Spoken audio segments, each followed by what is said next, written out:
po sa inyo. Nandito mula ako. Ang i-share ko po ngayon ay kung paano gumawa ng mold ng bonsai pot. Marami po kasi nagre-request sa akin na pakita ko kung paano paggawa ng pattern daw na ginagamit ko sa paggawa ng bonsai pot. Ito po PVC lang po yung ginagamit ko. Ito po yung mga kukuha nyo lang po ito kung may mga gumagawa ng bahay ng building. Ito po yung mga sobrang PVC nila. Yan, papakita ko po kung paano paggawa ng mold na ginagamit ko katulad nito.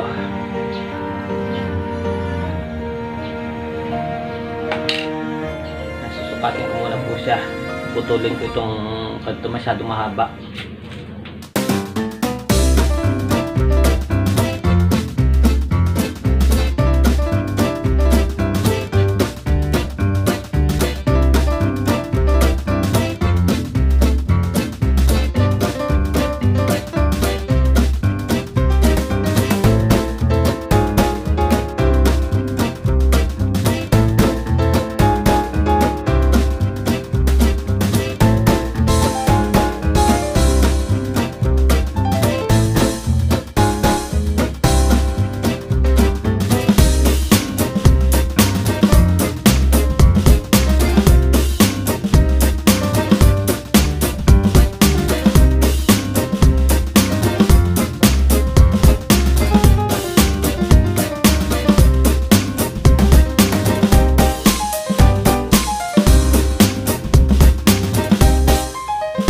Ang gagawin naman po ngayon ay papantayin po natin ito. Kailangan po siyang initin para mapalapad po siya.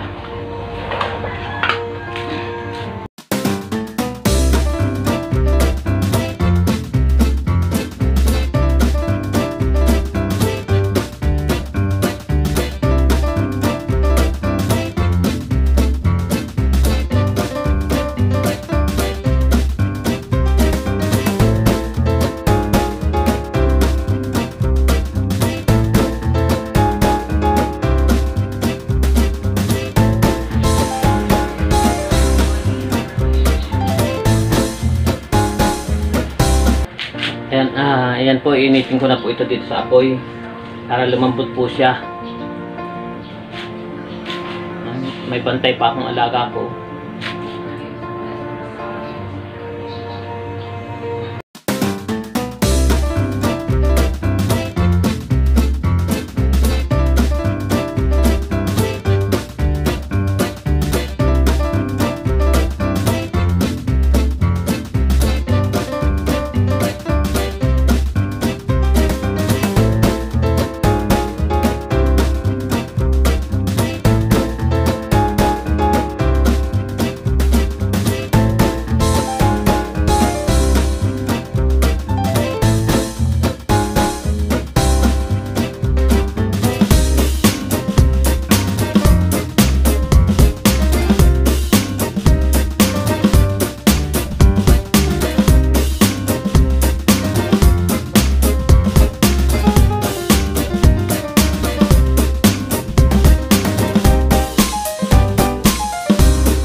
Ngayon naman po ay kung paano naman siyang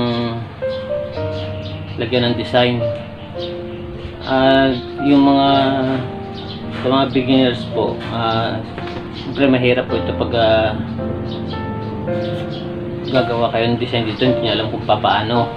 Pero kung meron po kayong bonsai pot na sa inyo, ano ba katulad nito? Ayan. Para po madali nyo masundan yung design nya. Pre, kung hindi naman kayo katulad yung hindi naman magaling mag-drawing, ganito lang po ang paraan niya para madali nyo makuha yung design nya. Kuha lang po kayo ng alambre o kaya ito na ba yung ginamit ko, ito yung wire ng bonsai. Kuha lang po kayo ng ganito. Tapos para sundin nyo itong parito design nito. Tataob natin dahil nakataob talaga yan pag ginagawa pa lang. Nakataob po talaga ito. Ganyan po. Babaluktutin niyo po siya.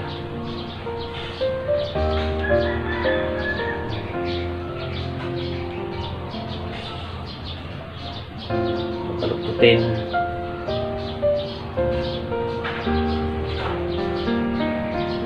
Po.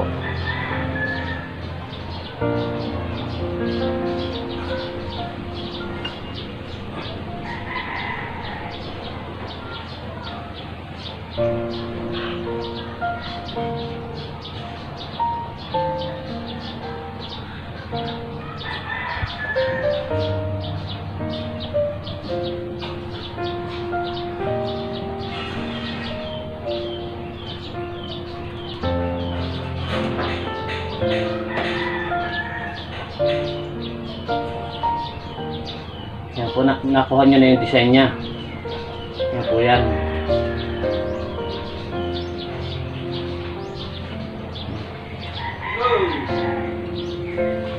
Yan, nakuha nyo na po yung design nya. Yan po ang design nya.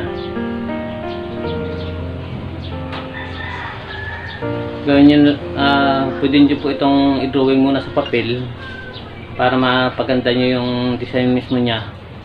Tapos idikit nyo dito para pagtatabasin nyo po siya.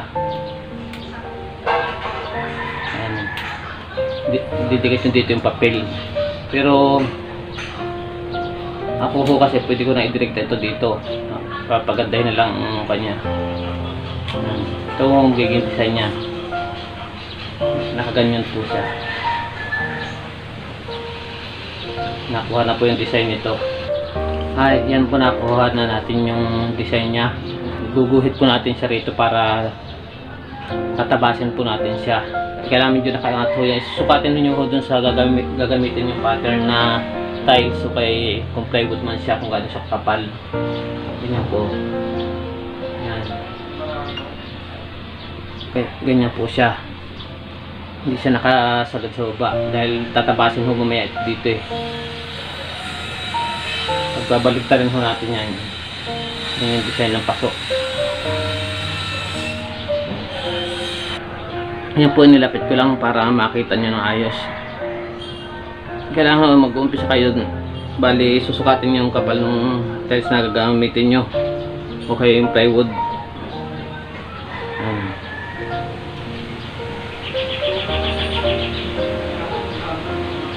Isid natin papunta rito ng konti.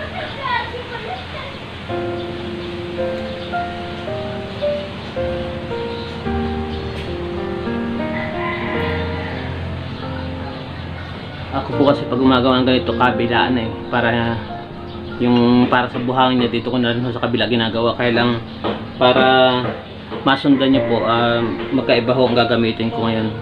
Iba yung sa buhangin, iba yung sa ganito, sa simento na. Dahil baka malito ho kayo pag pinag-isa ko, mahirap sundan eh.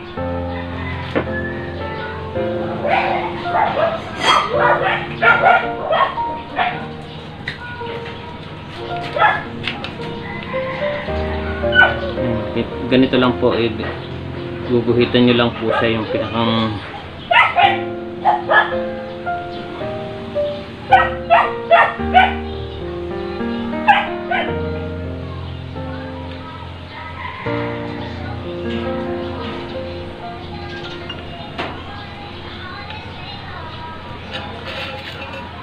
ayan po.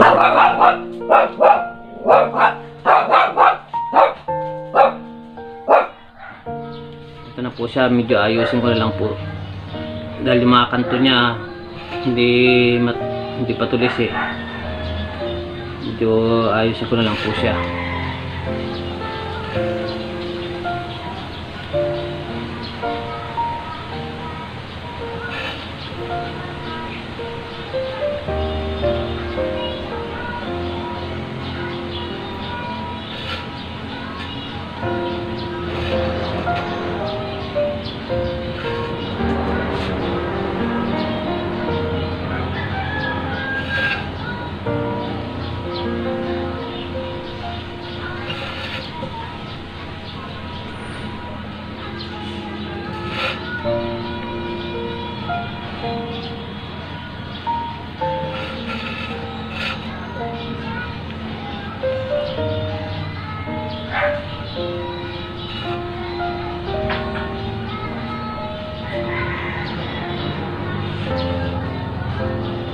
Yan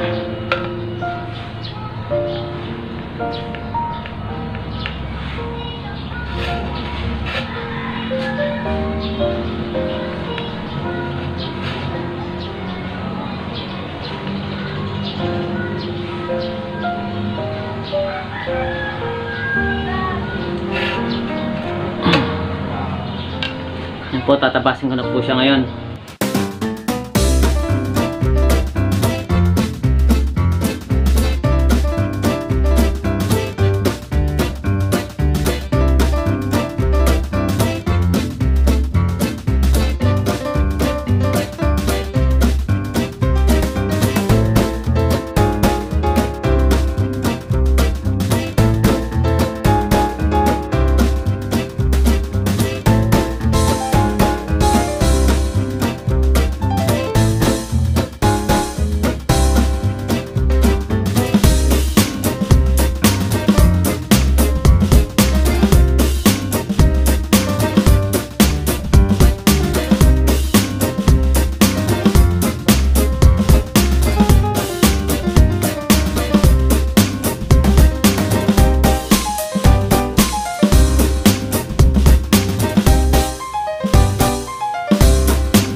Okay po, lilihain na lang po siya.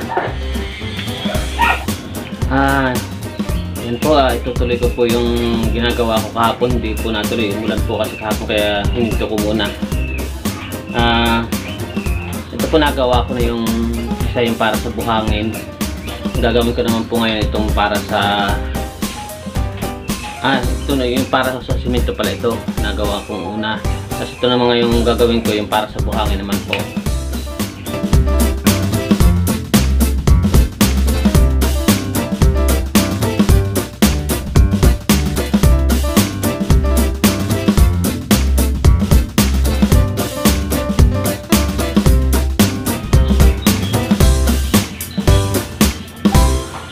Yan, gagayahin ko muna po yung para sa simento.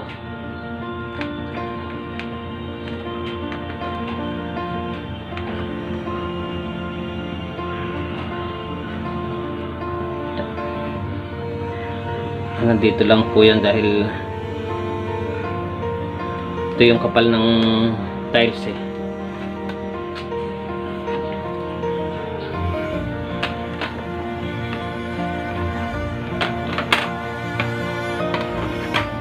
Ito po yung pinakampaan niya, 1 cm ho. Ito naman yung pinakang ilalim niya, yung kapal. Pwede ho natin gawing 2 cm.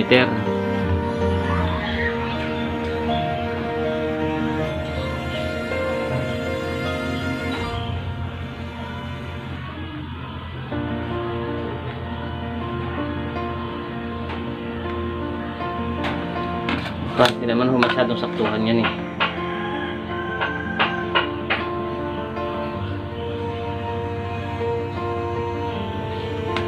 Bali yan po ang magiging kapal ng paso, ilalim niya.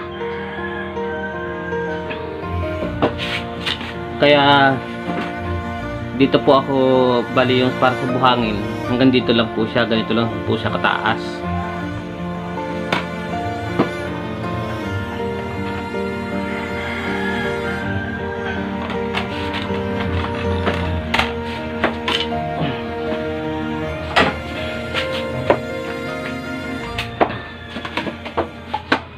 Pasensya na po kayo, hindi ako masyadong kuwan sa ganito mga pagsusukat eh.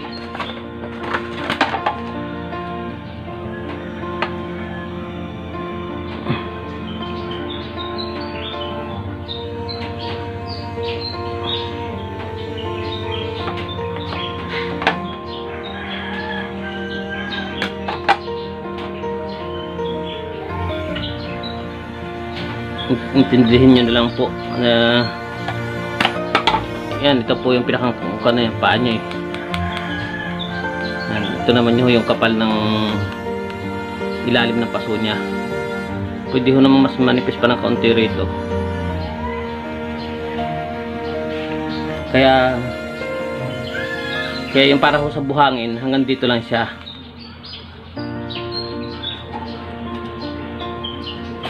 Yan, hanggang dito lang po yung sa buhangin. Mas maikli po siya kasi rito dahil yung katulad niyan. Para pag ito na ang ginamit nyo, yan, makapal po siya yung ilalim niya. Babawasan po yan dahil yung pinakampaa niya.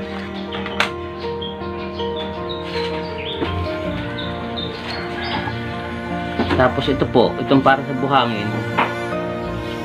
Bali, tatanggalin na natin itong mga design ito. Ginuhit ko lang po ito isa kanina eh. Pero tatanggalin na po natin yan. Parang diretsyon lang po ito.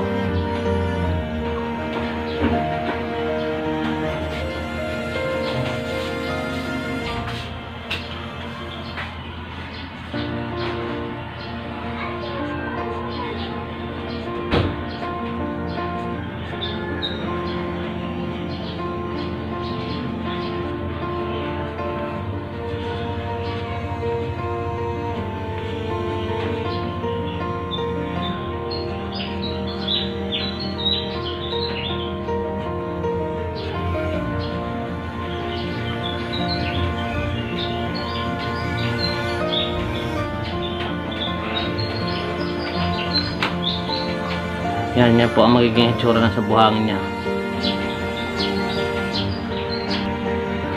Yan po na natabas ko na yung para sa buhangin. Ito po yung para sa buhangin. Ganyan lang po siya, para pantay lang po siya.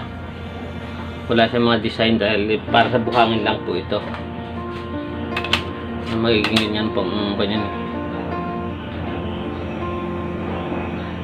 Ganyan.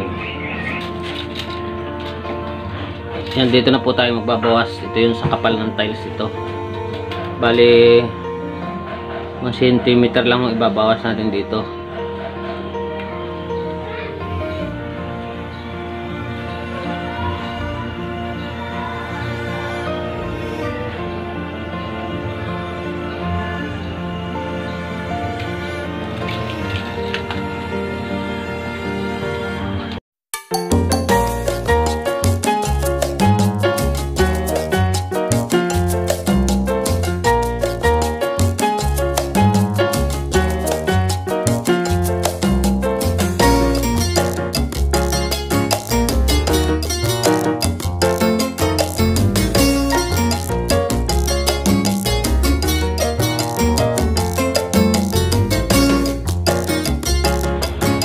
Tapos ito naman pong para sa buhangin, mga 3 cm ho ang ang haba ng kanyang babawasin.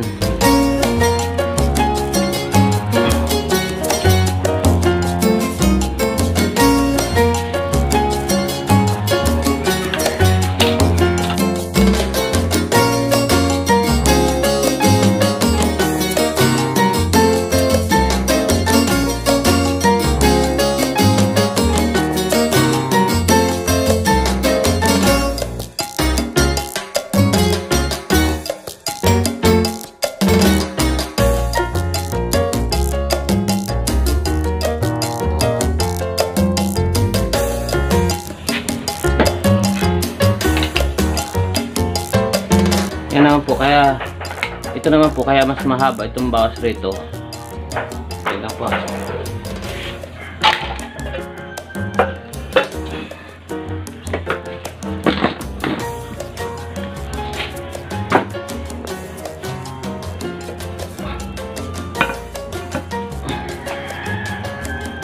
Yan, kaya mas mahaba naman po itong binawas ko rito. Dahil ito ho yun para sa buhangin. Yan. Yan o, para ho sa buhangin yan.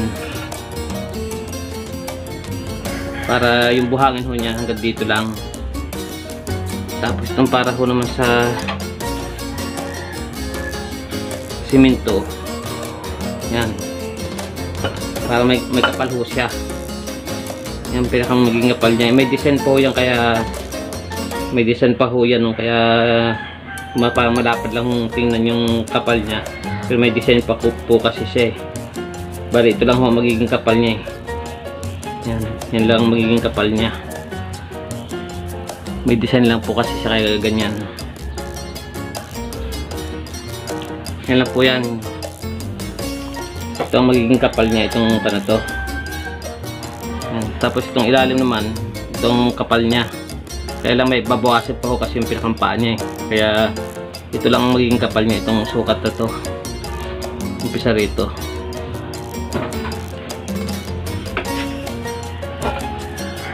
Lilihain na lang po ito para kuminis.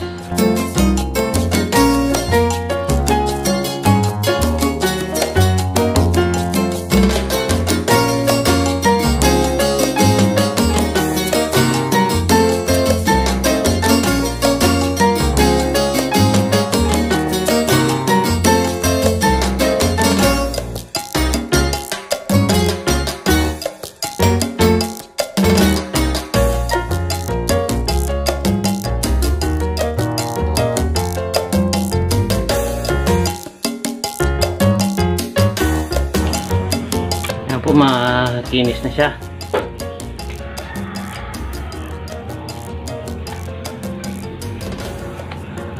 Makinis na po.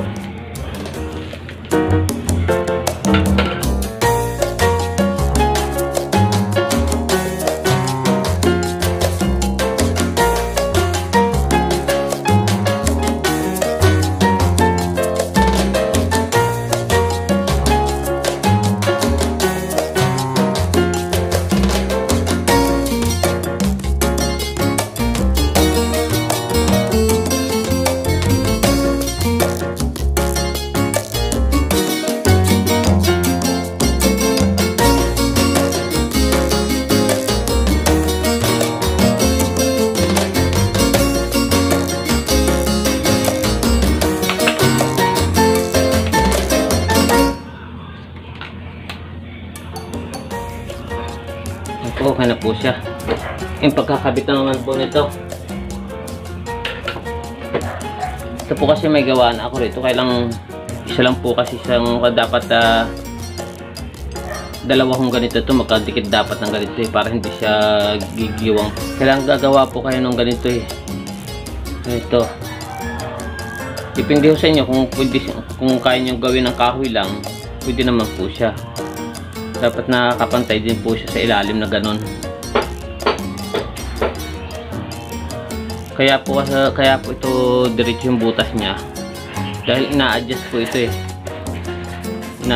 Pero pwede siyang i-adjust ng ganon. Kahit yung butas niya rito nakafix lang, isa lang ang butas niya. Dito ina-adjust. Minsan kasi ina-adjust po itong para to eh. ina-adjust ko itong para sa semento na ito para madali siyang pakinisin. Inaatas ko po ng kaunti ito. Ito po angle bar lang po itong ginamit ko dyan. Ito kasi yung pinakandulo niya, kaya parang ganito siya. Mas maganda po yung ganito, dalawa.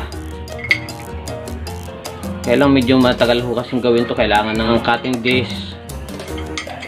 Tapos kailangan, pwede nyo naman ipagawa ho yan sa mga nag-wielding. Magaling ho sila dyan. Yan o, dapat ho dalawang ganito magdidikit para hindi ho siya gigiwang pag ginaganon nyo. Dali, bubutasan ko muna po Pasensya na po kayo hindi ko na po mapapakita sa inyo kung paanong ginagawa itong ganito. Madali lang naman po yan, kaya nyo nang gayahin to. Bubutasan ko muna po ito.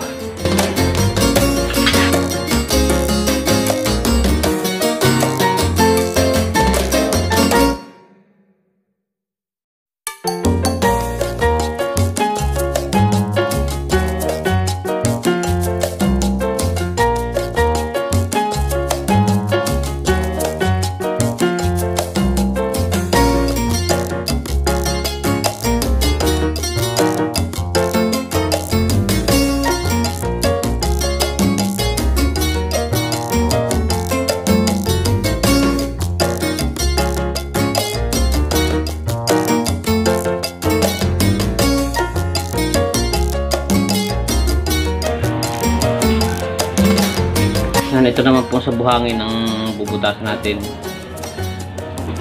Nantay ho sa ilalim.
Saktuhan lang po.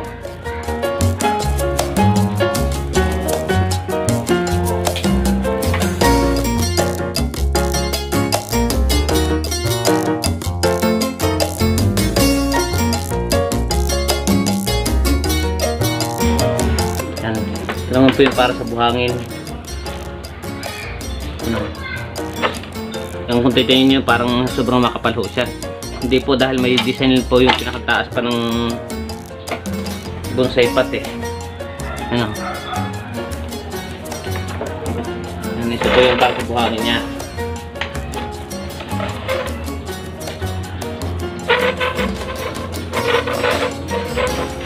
Yan.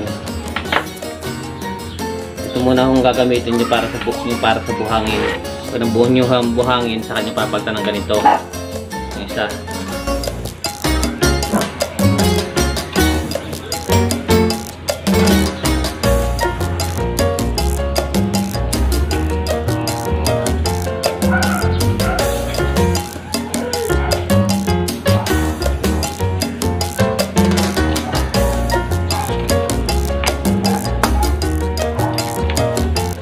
natin pagsamahin itong dalawa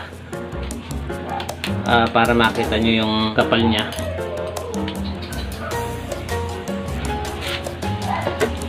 Yan po. Yan po yung para sobra ho siyang makapal kung titingnan nyo. Pero pag isa na lang ho yan, pwede nyo i-adjust po yan. Magkasama lang po sila eh. Pero pag nag-iisa na lang po ito, pwede nyo i-adjust pa yan papunta ron. Okay, itong isang sa para sa buhangin, pwede nyo i-adjust. Hindi ko kasi siya magkapantay masyado yung kaya parang masyadong makapal siya, hindi siya magkapantay. Pero pag nag-iisa na lang ko yan, parehas na ho yan. Yan po yung magiging kapal ng kanya. Yung isa hanggang dito lang.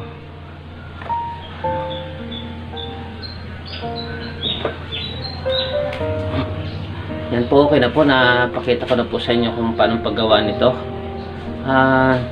Pasensya na po kayo kung hindi ko na napakita sa inyo itong paggawa nito, pinakang stand nya. Medyo matagal ko kasing gawin ito eh. Kailangan pa ng cutting disc, tapos babarina pa. Pero alam ko kaya nyo nang gawin ito eh. Pwede nyo, kahit kahoy ho, pwede gawin nyo sa kahoy yan. Bali, gawin nyo na lang parang kailangan kahit dalawang kahoy na iipit lang po siya. Iipitin nyo, taka tutornilyuhan. Pwede na po yan, kahoy. Medyo mahaba nga lang yung tornilyo nyo dahil ito maikli lang ito, dahil maninipis lang itong PVC. Kahit itong angle bar nya manipis lang. Pero kung kahoy, kailangan medyo mahabang tornilyo. Pwede na po yun, iipitin nyo lang siya ng dalawang kahoy. Ipit lang po ng dalawang kahoy. Medyo magandang klaseng kahoy para pag nababasa siya, hindi siya sisira. Pwede na po yan.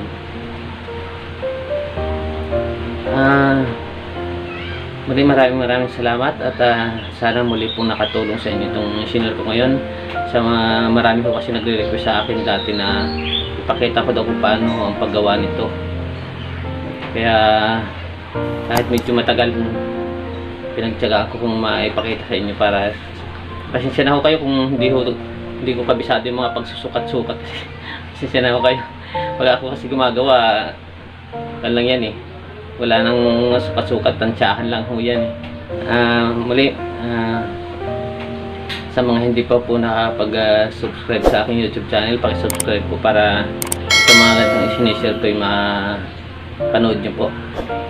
Salamat!